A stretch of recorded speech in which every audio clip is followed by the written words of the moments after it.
Okay.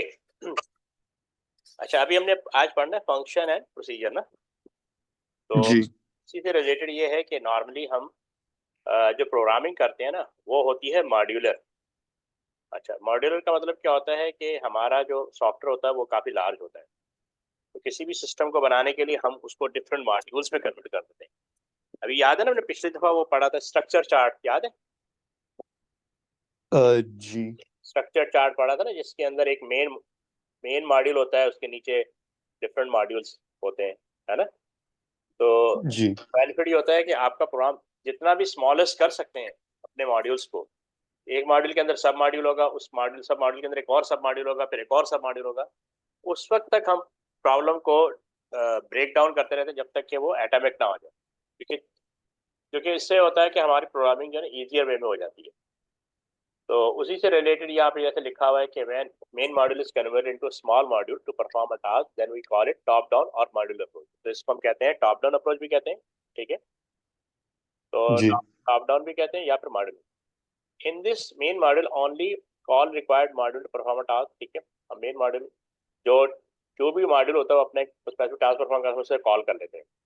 When large program is broken down into small programs to perform a small task, we call it decomposition or stepwise refund. तो जितना भी ज़्यादा आप decompose कर लें उतना लेवल ऑफ डिटेल इंक्रीज हो जाता है, तो आपके लिए प्रोग्रामिंग करना ना आसान हो जाता है। ठीक है, इस प्रोसेस को हम कहते हैं डिकम्पोजिशन। ठीक है, क्या तक क्लियर है? जी अच्छा, जी क्लियर है। ओके, नेक्स्ट पे जाते हैं। अब इसका बेनिफिट क्या होता है? Basically reason to use modular approach, easier to manage code, code को मैनेज करना आसान होता है। ठीक है, सबसे बड़ा आपका एडवांटेज ये है। Allow team work support. अच्छा, क्योंकि आप अपने पूरे सॉफ्टवेयर को डिफरेंट मॉड्यूल में कन्वर्ट कर देते हैं, वो ए बी सी डी करके, और हर मॉड्यूल की डिफरेंट टीम होगी। तो फिर आपको टारगेट करना आसान होता है कि कौन सी टीम किस मॉड्यूल में काम कर रही है, कितना अच्छा काम कर रही है। उससे फर्दर उससे क्या होता है, हर टीम की एफिशिएंसी भी इंक्रीज हो जाती है और कोड वर्क भी बेटर में हो जाता है। चेंज ओनली जी can be done, can be made only once. तो चूंकि हमने मॉड्यूलर प्रोग्रामिंग की होती है, तो हर मॉड्यूल में एरर नहीं होगा। किसी एक मॉड्यूल में अगर एरर होगा तो हम डायरेक्ट उस मॉड्यूल को टारगेट करेंगे और उस टीम से कोऑर्डिनेट करेंगे कि भाई इस एरर को आप फिक्स करें। ठीक है ना, तो सबको इन्वॉल्व करने की जरूरत नहीं पड़ती। ठीक है, अच्छा। जी ब्लॉक ऑफ कोड और part of code, basically module होता क्या है? सिंपल ब्लॉक ऑफ कोड होता है, ठीक है? तो इसको हम सब रूटीन भी कहते हैं, यूजर और प्रोग्रामर मेड प्रोग्राम। ठीक है ना, सब रूटीन का मतलब एक ऐसा प्रोग्राम जो यूजर बनाता है किसी पर्पस के लिए, उसके अंदर कुछ एरर हो सकते हैं। इसके अलावा लाइब्रेरी रूटीन्स होती हैं इसके अंदर, यानी ये वो प्रोग्राम्स होते हैं जो पहले से रिटर्न होते हैं, बहुत ज़्यादा टेस्टेड होते हैं, ट्रायल्ड होते हैं, एरर फ्री होंगे और इमीडिएट यूज हो सकता है। ठीक है ना, तो इसका क्या बेनिफिट ये होता है कि ये वो लाइब्रेरी रूटीन वो बिल्ट, इनको बिल्ट इन फंक्शन भी कहते हैं। क्या कहते हैं? Built in. Built in function. ठीक है, तो बिल्ट इन फंक्शन का बेनिफिट ये होता है कि आपने सिर्फ उसे कॉल करना होता है। ठीक, जी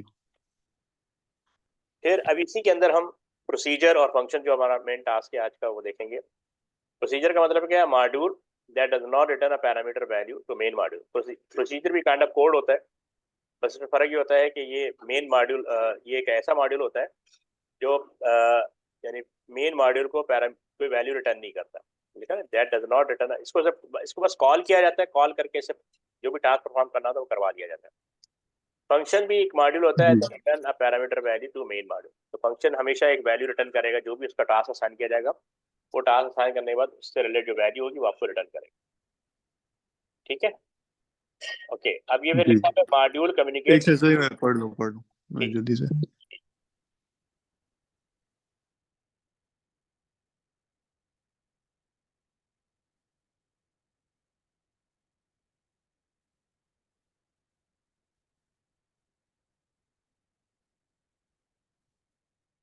सही है।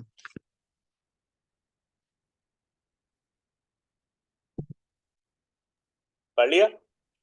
Yes sir.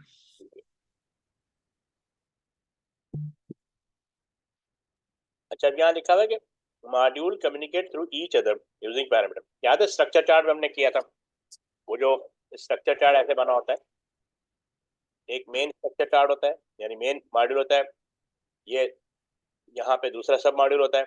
अब ये इसको पैरामीटर दे रहा होता है, और अगर ये फंक्शन है तो वैल्यू रिटर्न करेगा, लेकिन अगर फंक्शन नहीं है तो इसको कॉल किया जाएगा, इसको वैल्यू दी जाएगी। ठीक है। जी अच्छा, अब फर्दर क्या है, सब रूटीन, लाइब्रेरी रूटीन। सब रूटीन भी ब्लॉक ऑफ कोड होता है, बल्कि पहले एक दफा पढ़ लो। ठीक है, पढ़ लो।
पढ़ लिया सर।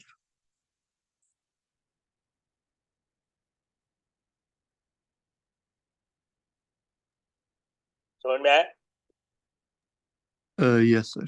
तो इसमें बेसिकली बताया, एक सब रूटीन एक ब्लॉक ऑफ कोड है, library routine block of code. ठीक है। सब रूटीन क्रिएट बाय यूज, इसको एक सिंगल प्रोग्रामर हो सकता है, और लाइब्रेरी रूटीन डिफरेंट प्रोग्रामर्स, एक टीम ऑफ वर्क होता है लाइब्रेरी रूटीन में, ट्राइड एंड टेस्टेड होता है, इसमें कोई एरर नहीं होता। अच्छा, और सब रूटीन में can face error, may be single handed हो, कैन बी रन और कॉल्ड व्हेन नीडेड, इसका ये भी इसी तरह है, कैन बी रन और कॉल्ड व्हेन नीडेड। अच्छा, अब subroutine can either be function और प्रोसीजर।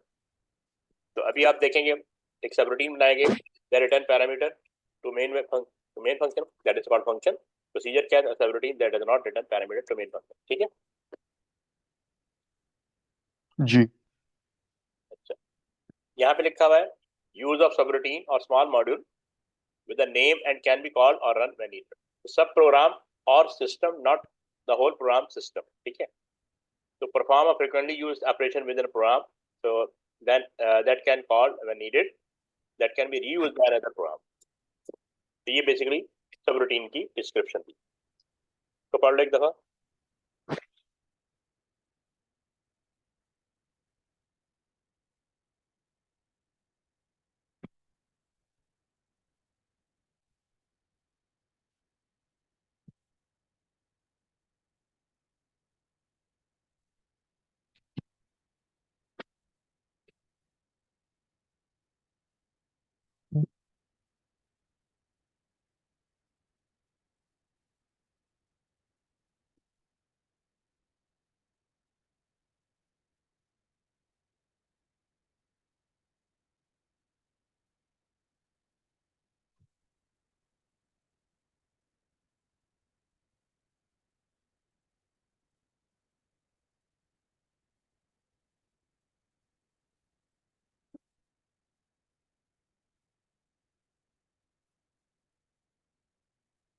हाँ, पढ़ लिया, जी समझ में आ गया?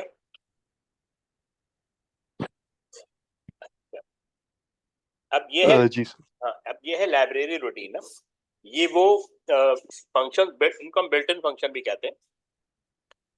ये पहले से बने होते हैं, इन्हें हमने सिर्फ अपनी रिक्वायरमेंट के अकॉर्डिंग कॉल करना होता है। ये कोई भी मैथमेटिकल फंक्शन हो सकता है, कोई रैंडम नंबर हो सकता है। ठीक है, कैन बी एनीथिंग, तो बस हमने इसको अपना कॉल करना होता है। ठीक है। और अब जी इसको बस गो थ्रू कर लो 1 मिनट के अंदर।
हाँ मान पढ़ लिया।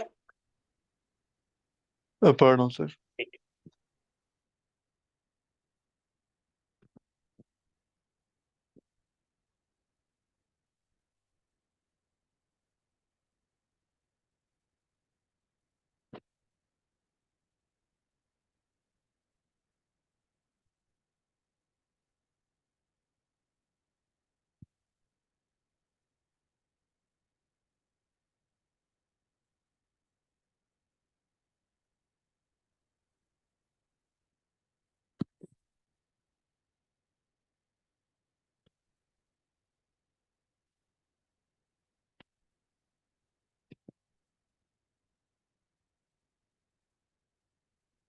जी सर, पढ़ लिया। ठीक है, समझ में आ गया। जी। अच्छा, यहाँ पे ये दिया हुआ है benefit of using library program और drawback of using library program. इसको गो थ्रू कर लो क्विकली।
हाँ भी पढ़ लिया। जी। समझ में आ गया कोई इशू?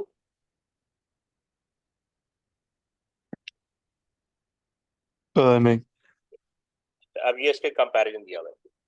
फंक्शन, अच्छा इसमें कीवर्ड होगा, कीवर्ड इज फंक्शन, और प्रोसीजर में कीवर्ड इज प्रोसीजर, और always has data type, no data type, always return a value, never return a value, can hold a value, can display value, can act as a variable, cannot act as a variable, called in a code with a keyword call।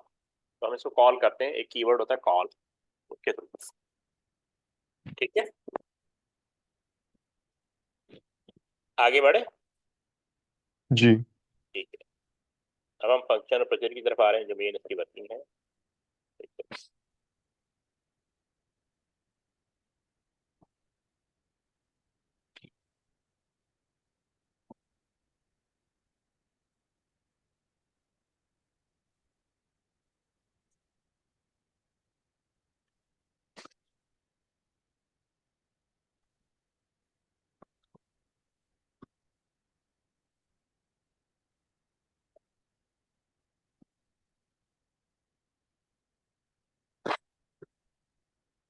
हाँ भी slide नजर आ रही। जी sir.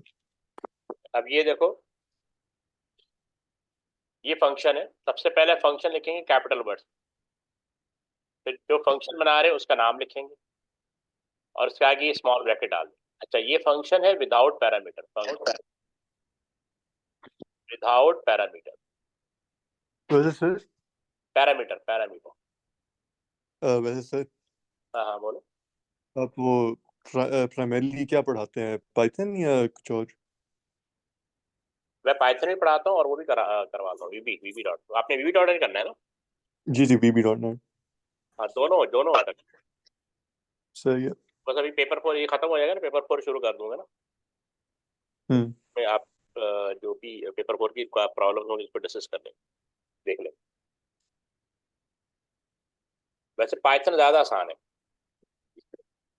तो वो भी हो जाता है। तुम्हारी प्रैक्टिस में तो वीबी डॉट नेट है ना? जी। ठीक है। ओके। अच्छा, अब ये समझ आ गया फंक्शन। सबसे पहला फंक्शन लिखेंगे, फंक्शन का नाम लिखेंगे। अच्छा, ये ब्रैकेट जो है ना, ये पैरामीटर के लिए होती है। पैरामीटर का मतलब होता है वैल्यू पास करना, वैल्यू पास। तो यहाँ पे हम डिफाइन करते हैं जो वैल्यू पास करनी होती है। क्या आगे रिटर्न लिखेंगे, और रिटर्न के आगे डेटा टाइप लिखेंगे।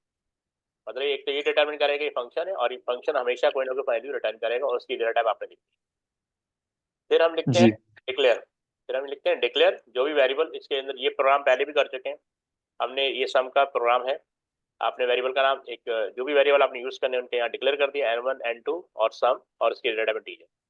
ये बेसिकली सम करने का एक फंक्शन है। फंक्शन का बेसिक पर्पस क्या होता है? रीयूजेबिलिटी। क्या होता है? री, यूजेबिलिटी। जैसे वर्ड वर्ड वर्ड पे काम तो किया ना आपने, जी। तो उस पर जैसे हमने कोई टेक्स्ट लिखते हैं और उसको हम क्या करते हैं, बोल्ड टेक्स्ट लिख के सिलेक्ट करते हैं, तो हम बी पे क्लिक करते हैं। ठीक है, तो जब बी पे क्लिक करते हैं उसको बोल्ड कर देते हैं। तो बेसिकली वो भी एक फंक्शन है या प्रोसीजर है, जो बेसिकली जिसको सिर्फ हम रीयूज कर रहे हैं एवरी टाइम। और फंक्शन हमेशा ना स्पेसिफिक टास्क पे काम करेगा। ठीक है।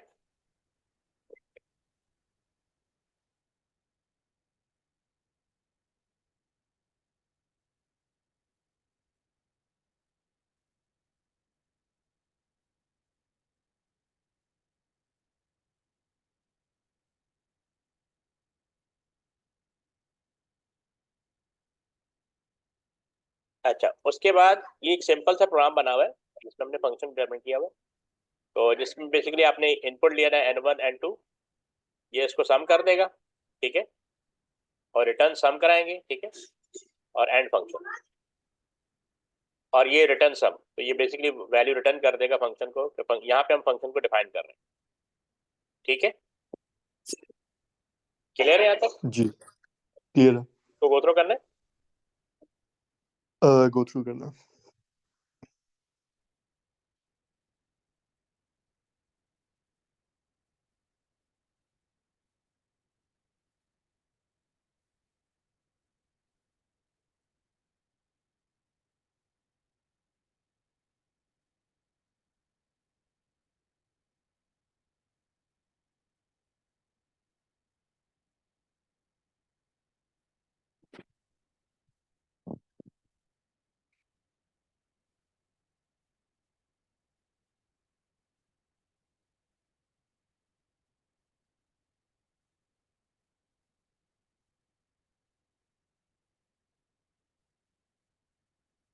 कर लिया गो थ्रू।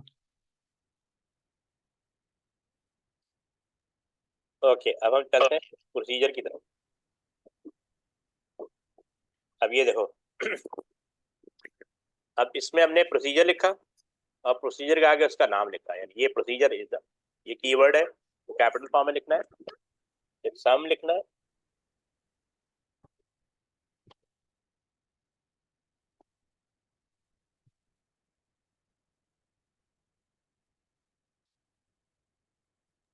ओके, सेम उसी तरह फिर हमने इसको वही इनपुट ले लिया, प्रोग्राम सेम है, सिर्फ फंक्शन की जगह प्रोसीजर आ गया, प्रोसीजर का नाम आ गया। और ये यहाँ पे सम हो गया, प्रिंट सम हो गया। यहाँ पे हम इसको कॉल करते हैं, कॉल सम। प्रोसीजर यहाँ पे एंड होता है, उसके बाहर हम कॉल करते हैं।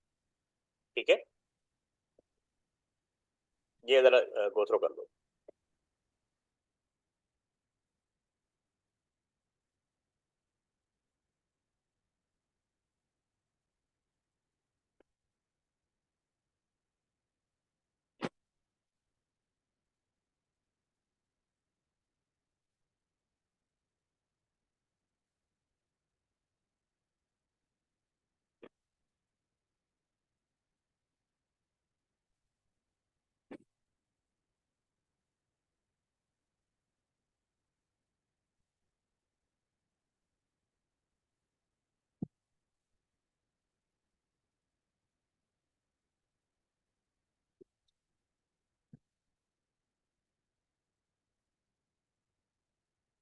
सर मुझे वैसे इन दोनों में डिफरेंस नहीं नजर आई एग्जैक्ट।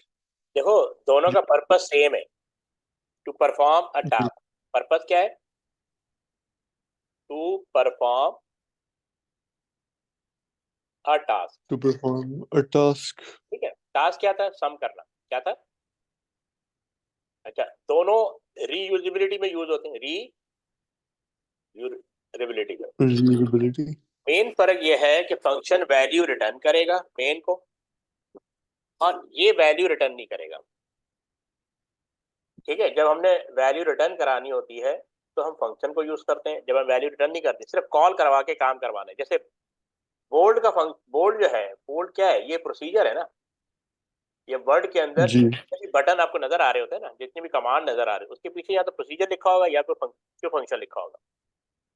जैसे एक्सेल के अंदर काम कर रहे होते हैं, ठीक है।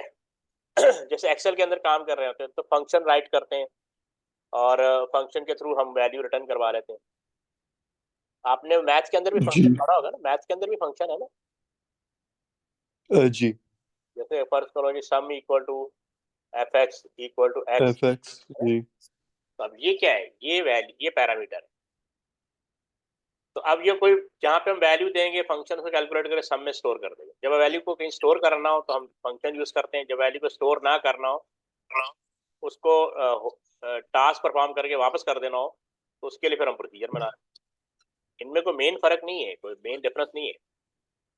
ठीक है, पर्पस दोनों का है कि दोनों रीयूजेबिलिटी के लिए यूज होते हैं, दोनों कोई स्पेसिफिक टास्क परफॉर्म करें, ये जनरलाइज नहीं होते।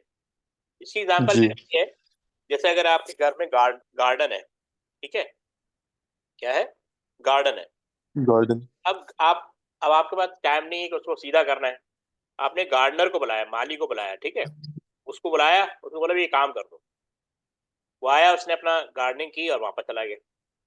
तो ये क्या है? प्रोसीजर। ये क्या है? प्रोसीजर। प्रोसीजर। आपने उससे काम लिया और वापस कर दिया उसको। जब भी आपको काम है, आपने कॉल किया, भैया आओ और ये काम करो, और वो यही काम करेगा और कोई काम नहीं करेगा। ठीक है। जी। लेकिन अगर आप उसको होल्ड कर लेते हैं तो भाई तुमने रोजाना यही काम करना है, ठीक है, और रिपोर्ट देनी है कि तुमने काम किया कि नहीं किया, तो वो एक फंक्शन वाला हिसाब हो जाएगा। ठीक है, आप समझे या नहीं? तो जी समझ। एक्सेल के अंदर जैसे हम फार्मूले लिखते हैं, ठीक है, एक्सेल के अंदर भी आपने देखा होगा एफ एक्स लिखा होता है, ऐसे एफ एक्स लिखा होता है। इस पे क्लिक करते हैं, वो हमसे वैल्यू लेता है और फिर वैल्यू रिटर्न करता है। ठीक है ना, फंक्शन हमेशा वैल्यू रिटर्न करेगा, प्रोसीजर वैल्यू रिटर्न नहीं करेगा, काम दोनों के एक है। हम्म। ठीक है, यहाँ तक क्लियर है? जी क्लियर। आपने ना इसका हेडर, ये इसको कहते हैं हेडर, ये समझना है, ये हेडर है, ये उसका एंड है, टेल। तो अगर मैं पीछे जाऊं तो पीछे भी आपको देख, ये देखें, जहां इसका हेडर, फंक्शन का हेडर आ गया, ये जी। ये सिर्फ कोड होता है, ये कोड आपने लिखना है। ये बस वहां प्रोसीजर लिखा था या फंक्शन लिखा था, या फंक्शन का नाम वहां प्रोसीजर का नाम था, ये ब्रैकेट वहां भी आ रही थी, यहाँ भी आ रही थी। लेकिन ये चीज का फर्क देख रहे हैं, यहाँ पे रिटर्न लिखा हुआ है, वहां लिखा हुआ था प्रोसीजर में। ये देखो, जी। प्रोसीजर में देखो कुछ लिखा हुआ, रिटर्न कर रहा है प्रोसीजर। यहाँ यहाँ पे कुछ लिखा हुआ है, यहाँ पे कुछ लिखा हुआ है। जी नहीं नहीं नहीं नहीं, नहीं यहाँ नहीं लिखा ना, लिखा। क्योंकि प्रोसीजर वैल्यू रिटर्न नहीं करता। इस चीज को अच्छी तरह अंडरस्टैंड कीजिएगा, प्रोसीजर वैल्यू रिटर्न नहीं करता। रिटर्न नहीं करता। हाँ, प्रोसीजर को सिर्फ कॉल किया जाता है कि भाई आओ और ये वाला टास्क परफॉर्म करके चले जाओ, आपको हो यहाँ रुकने की हम्म। जरूरत। सही है ना? लेकिन जब आपको किसी को रोकना हो, बार बार फिर वही काम करवाना हो, तो फिर हम फंक्शन कॉल करते हैं, फंक्शन को बुलाते हैं, भैया आओ, तुमने यहीं पे रहना, यहीं पे काम करना था। जी। ठीक है ना, इस तरह की एक्टिविटी होती है। दोनों का पर्पस सेम है कि दोनों ने किसी एक स्पेसिफिक टास्क को परफॉर्म करना हो। ठीक है। सही। अच्छा, अब ये एक फंक्शन है, input a number and display its square. ये कर सकते हो? Input number display square. Hmm, यानी आप एक नंबर इनपुट करेंगे, और यानी इसका हमने बनाना है, फंक्शन और प्रोसीजर दोनों बनाना है। ठीक है, जी। एक सिंपल सा सूडो कोड है, यानी जिसमें हमने फंक्शन भी, आपसे अगर फंक्शन नहीं बनना, ना बनाए, लेकिन पहले सूडो कोड बना ले। कि यूजर से इनपुट लें और उसका स्क्वायर वो आपको शो कर दे। फिर हम फंक्शन भी डाल देंगे इसके अंदर। ये हो जाएगा या मैं डिस्कस कर लूं? डिस्कस करना। डिस्कस कर लूं, ठीक है, एक सेकेंड।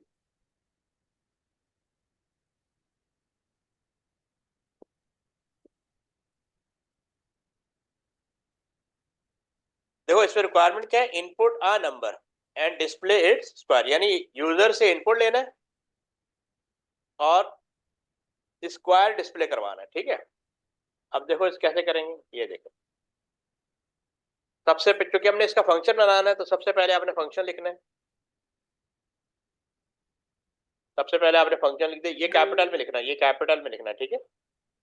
और उसके बाद फंक्शन का नाम, अब क्योंकि स्क्वायर रखा है, क्योंकि इसका काम क्या है, square, to make a square, ठीक है, टू कैलकुलेट अ स्क्वायर, तो फंक्शन का नाम भी वही रख दिए। अभी ये जो फंक्शन है विदाउट पैरामीटर है, ये जब बार बार कह रहा हूँ ना विदाउट पैरामीटर, यहाँ कोई वैल्यू जब पुटअप करते हैं तो उसको कहते हैं पैरामीटर, जो ब्रैकेट के अंदर वैल्यूज आएंगी उसको हम कहते हैं पैरामीटर। इसलिए ये अभी क्या है, विदाउट, अभी कोई वैल्यू आप, ये फंक्शन कोई वैल्यू नहीं दे रहा, ठीक है, लेकिन रिटर्न जरूर करेगा, रिटर्न इंटीजर। ये रिटर्न भी कीवर्ड है, इंटीजर भी कीवर्ड है, ये भी आपने कैपिटल में लिखना है। यहाँ मैंने डिक्लेयर करवाया डिक्लेयर कीवर्ड नम और रिजल्ट, और इनकी रिटर्न इंटीजर रख दी। ये यूजर कैरेट मैसेज आ गया, आउटपुट एंटर नंबर, ठीक है जी। ये आपने यहाँ से इनपुट ले लिया, यहाँ पे आपने इनपुट क्या किया, ये 3 इनपुट किया, 3 इनपुट किया तो 3 × 3, तो ये चला गया रिजल्ट, यहाँ पे स्टोर हो गया 9। और अब ये इसको रिटर्न कर रहे हैं, ये जो फंक्शन है ना, ये वैल्यू यहाँ पे रिटर्न कर रहा है इसको। अच्छा, अब हम यहाँ पे इसको कॉल, अगर हम डिफरेंट वैल्यू कॉल करना चाहें तो फिर यहाँ पे कॉल करेंगे। फंक्शन को कॉल भी किया जाता है, function is called out of after the and function, ठीक है ना, फंक्शन कॉल। और ये जितना भी है ना, ये है फंक्शन डेफिनेशन। ये क्या है, फंक्शन, हमने एक डेफिनेशन। बना दिया।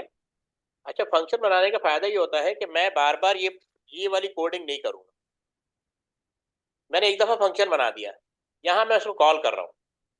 अच्छा, ये होता है आर्गुमेंट, ये भी आर्गुमेंट, ये भी आर्गुमेंट।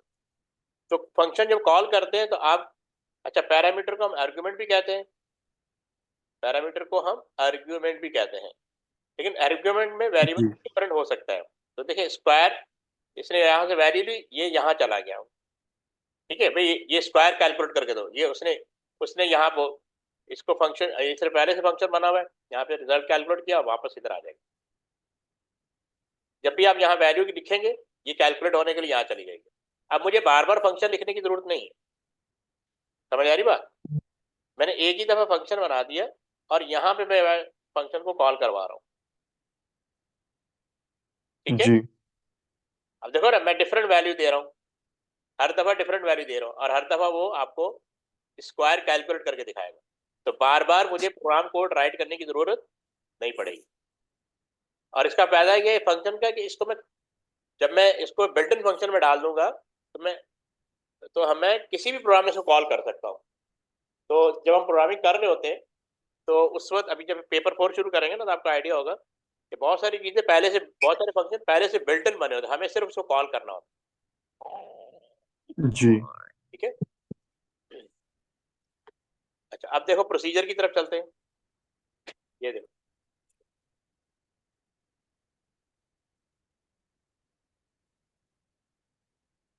अब यहाँ पे देखें, हमने क्या लिखा, प्रोसीजर लिखा, क्या लिखा, procedure.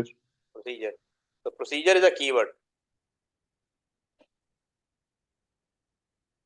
Procedure is a keyword, procedure का नाम, ब्रैकेट, सॉरी ये नहीं आएगा, ठीक है, ये नहीं आएगा इसको, ओके। फिर हमने डिक्लेयर किया नम और रिजल्ट और आउटपुट एंटर नंबर, सेम, सब कुछ सेम है, लेकिन यहाँ देखो रिटर्न नहीं आया, यहाँ पे आउटपुट लिखेंगे। यहाँ पे क्या लिखेंगे, आउटपुट आउटपुट। लिखो या प्रिंट लिखो, ठीक है, क्योंकि हमने इसको आउटपुट रिजल्ट करवाना होता है। और यहाँ पे हम कॉल कर रहे हैं, यहाँ पे देखो, वहां पे, अब देखो कितना फर्क है। वहां पे चूंकि वैल्यू रिटर्न होती है तो हमें इस फॉर्म में लिखना पड़ता है, x इक्वल टू स्क्वायर, लेकिन यहाँ पे वैल्यू रिटर्न नहीं होती, यहाँ पे कॉल किया जाता है फंक्शन को, ठीक है। फंक्शन को कॉल किया, फंक्शन यहाँ, ठीक है, और यहाँ अंदर आएगा, अपनी वैल्यू कैलकुलेट करेगा और यहाँ पे आपको शो कर देगा। यहाँ पे हम वैल्यू इनपुट कर रहे हैं, यहाँ पे हम वैल्यू इनपुट कर रहे हैं तरफ। जी ठीक है, तो ये हो रहा है। क्लियर? जी सर क्लियर। आगे बढ़े। चलो अच्छा, अब एक छोटा सा प्रोग्राम है। Create a function that input password and return true if it has 8 और मोर कैरेक्टर।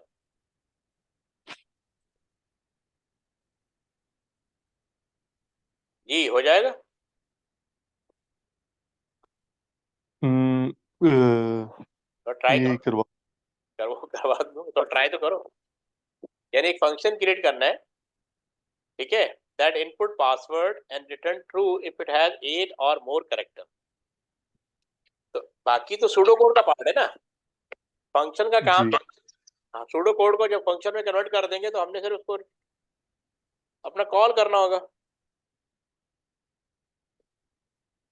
अच्छा ट्राई कर लेता हूँ। जस्ट ट्राई कि देखो इसकी रिक्वायरमेंट क्या है। पहले तो आपने देखना है इसमें वेरिएबल कितने हो रहे हैं। ये यहाँ पे कह रहे हैं इनपुट आ पासवर्ड, पासवर्ड इनपुट होगा। अब आपने एवेल्युएट करना है कि ये 8 या 8 से ज्यादा है या नहीं है।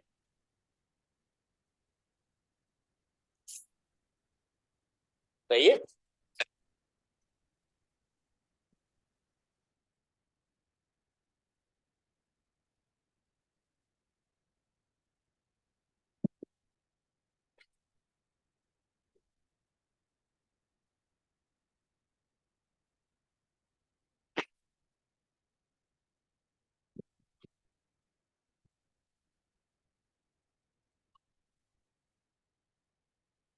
पहले तो फंक्शन डाल देंगे हम। हाँ, वो बिल्कुल उसी तरह फंक्शन जैसे यहाँ पीछे किया था ना, फंक्शन तो डाल देंगे लेकिन असल तो कोड है ना। जी ये कैसे डिटरमिन होगा कि भाई ये जो पासवर्ड है उसकी वैल्यू तो- ग्रेटर 8 है या नहीं है। आपने इफ कंडीशन लगाएंगे ना। जी पहले तो if the length of the password is greater than और इक्वल हाँ टू 8 कर लेंगे। बिल्कुल कर लो, और फंक्शन भी शुरू में यूज कर लो। जी उससे पहले हम वो करेंगे चेक पासवर्ड लेंथ। हाँ बिल्कुल, लेकिन वो फंक्शन के अंदर करोगे। जी मैं वही कह रहा हूँ वो इफ स्टेटमेंट से पहले करेंगे हम।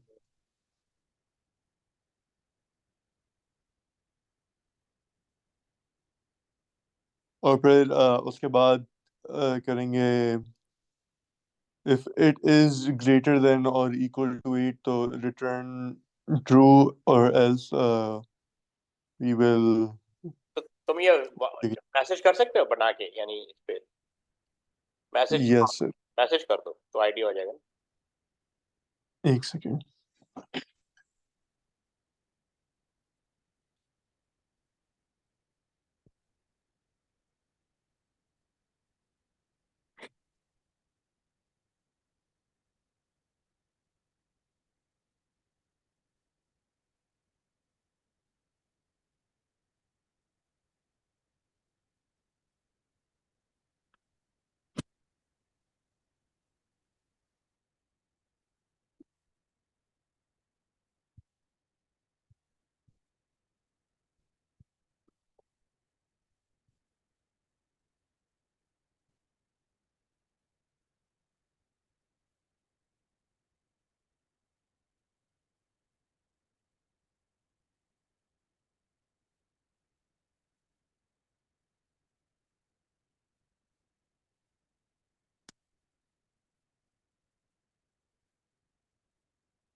हाँ ये भी ठीक है, लेकिन अदर वे अराउंड भी देख लेते हैं, ठीक है। सही है। ये देखो इस तरह,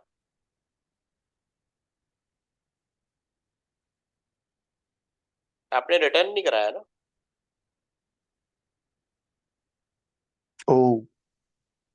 और इनपुट कहाँ है? इनपुट इनपुट हो रहा है? इनपुट भी नहीं हो रहा। देखो इसको पहले इस सादा वे में करो ना, सिंपल वे में। हम पहले फंक्शन लिखेंगे। क्या लिखेंगे? फंक्शन। फिर फंक्शन का नाम जो भी रखना चाह रहे हैं, यहाँ पास रखा हुआ है, विदाउट पैरामीटर है, और यहाँ पे आपने रिटर्न कराना है, रिटर्न बूलियन। ठीक है। फिर आपने डिक्लेयर करना है वेरिएबल जो इस प्रोग्राम के अंदर यूज होगा। हमने डिक्लेयर करवा दिया पास के नाम से और इसकी रेडअप स्ट्रिंग, क्योंकि हमने पासवर्ड एंटर करना है। यहाँ पे यूजर गैरेट मैसेज आना चाहिए, और यहाँ पे आप इनपुट लेंगे, ठीक है। आपने इनपुट नहीं लिया, क्योंकि अभी फंक्शन कोई या तो फंक्शन को वैल्यू पास करें, वो भी नहीं किया आपने। यहाँ पे हम कंपेयर करेंगे इफ लेंथ ऑफ पास। अच्छा, लेंथ एक बिल्ट इन फंक्शन है, लेंथ क्या है? याद है हमने वो बिल्ट इन फंक्शन किए थे। अब यहाँ पे हम्म।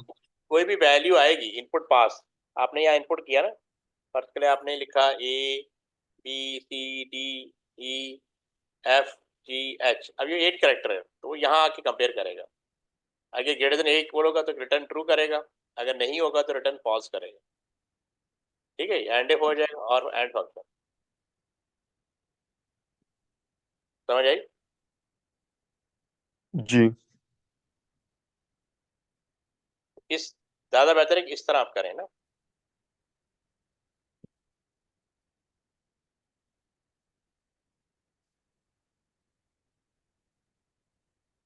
ओके।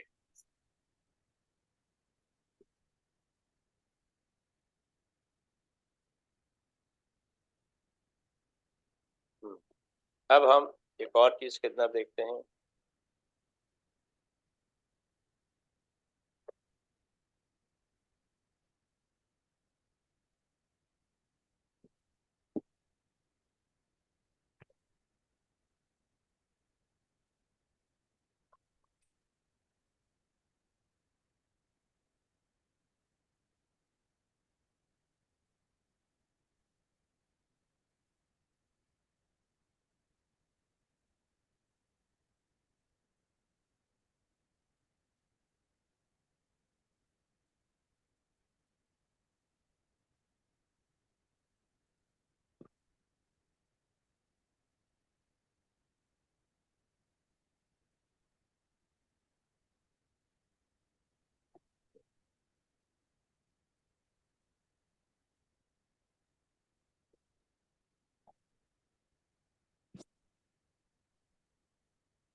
हाँ भी ये देखो, ये हो जाएगा।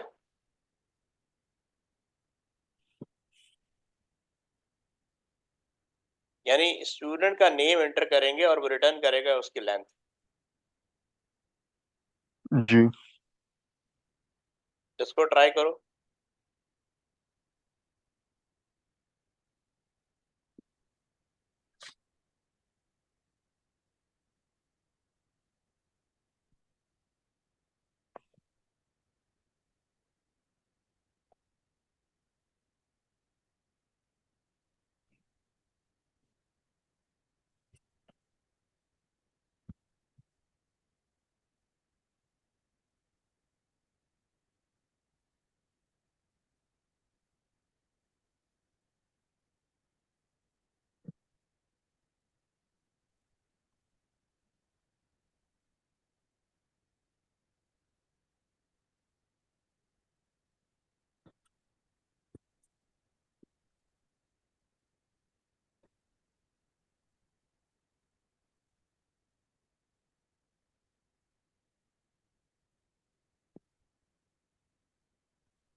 हाँ भी डिस्कस कर ले।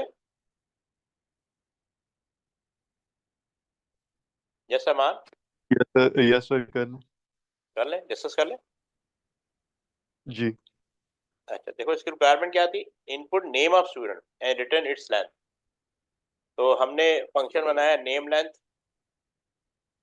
ठीक है, फंक्शन कीवर्ड है, नेम लेंथ फंक्शन का नाम है, विदाउट पैरामीटर, क्योंकि ब्रैकेट के अंदर कुछ नहीं है तो इसका मतलब विदाउट पैरामीटर। अभी आप फंक्शन कोई पैरामीटर पास नहीं करें। तो नेक्स्ट क्लास में हम ये पैरामीटर के साथ देखेंगे। सही है रिटर्न इंटीजर। हमने डिक्लेयर कर दिया नेम, क्योंकि नेम इनपुट करवाना है, इसकी रिटर्न स्ट्रिंग होगी। आउटपुट ये यूजर गाइडेड मैसेज है, ठीक है।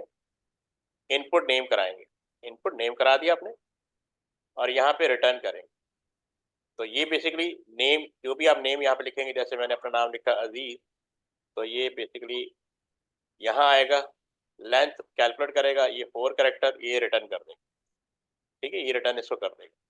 और यहाँ पे हम चेक करेंगे वैल्यूज को, that equal to name length अजीज, ठीक है, y equal to name length. आप जो भी यहाँ पे वेरिएबल देंगे, जो भी वैल्यू यहाँ पे देंगे, वो यहाँ पे कैलकुलेट होने के लिए चली जाएगी, यहाँ जाएगी नेम लेंथ को, और ये इससे पूछेगा हाँ भी ये कैलकुलेट करके वापस दो, यहाँ से रिटर्न हो जाएगा। ठीक, जी समझ में आया? समझ आ गई तो गो थ्रू कर लो एक दफा।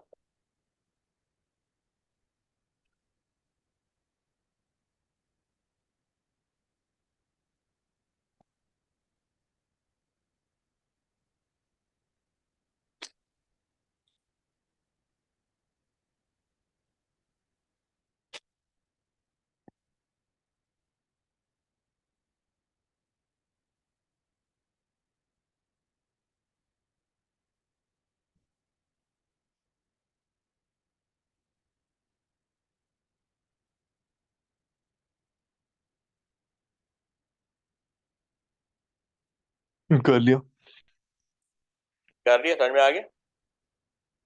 जी तो नेक्स्ट क्लास में इंशाल्लाह फिर हम फर्दर फंक्शन करेंगे पैरामीटर के साथ ना, डिफरेंट प्रॉब्लम्स को देखेंगे, ठीक है। सही है फिर उसके बाद हमारा एरे हो जाएगा, एरे के बाद फाइलिंग है,